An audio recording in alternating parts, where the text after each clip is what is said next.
Robin hood అంటే ఒక serious note కనిపిస్తుంది మనకి. కొండవీటి దొంగ చిరంజీవి గారు కానీ, లేకపోతే కిక్ కానీ, వీళ్ళంతా రాబిన్ హుడ్ కైండ్ ఆఫ్ స్టోరీసే.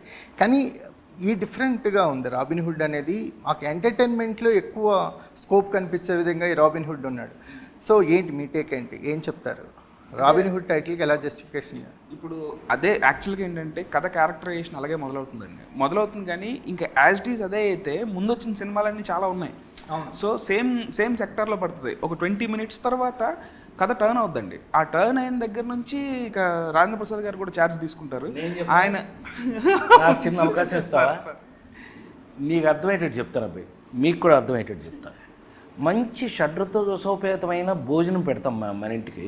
భోజనం తింటూ ఉంటావు నువ్వు. ఉన్నట్టుండి పాయసం పోస్తే ఎలా ఉంటుంది? పాయసం తింటున్నప్పుడు ఎలా ఉంటుంది? అదే ఈ సినిమాలో మా కామెడీ. ప్లస్ కథకి మీకు కావాల్సిన అన్ని మసాలాలు ఉన్నాయి.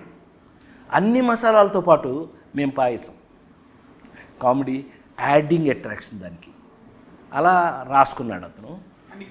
ఏవి సపరేట్ క్యారెక్టర్స్ కాదండి, మొత్తం అందరూ కథలో ఉంటే అసలు ఎక్కడ సపరేట్ ట్రాక్ లాగా కానీ ఏమి ఉండదు అసలు ఎంటర్టైన్మెంట్.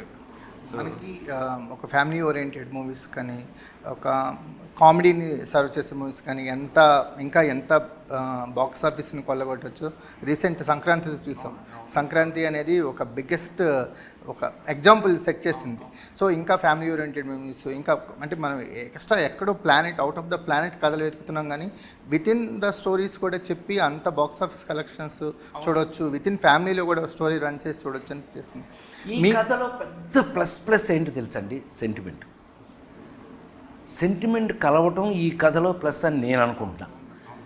రిలేషన్షిప్స్ మధ్యలో సెంటిమెంటు ఏంటి, ఇంత కమర్షియల్ అనుకుంటున్నా, ఇంత రాబిన్ హుడ్ అనుకున్న పేరు పెట్టినా కూడా మీరు సినిమా చూసేటప్పుడు ఏ సెంటిమెంట్ని ఎక్కడ చిన్న కళ్ళం నీళ్ళు మిస్ కారు.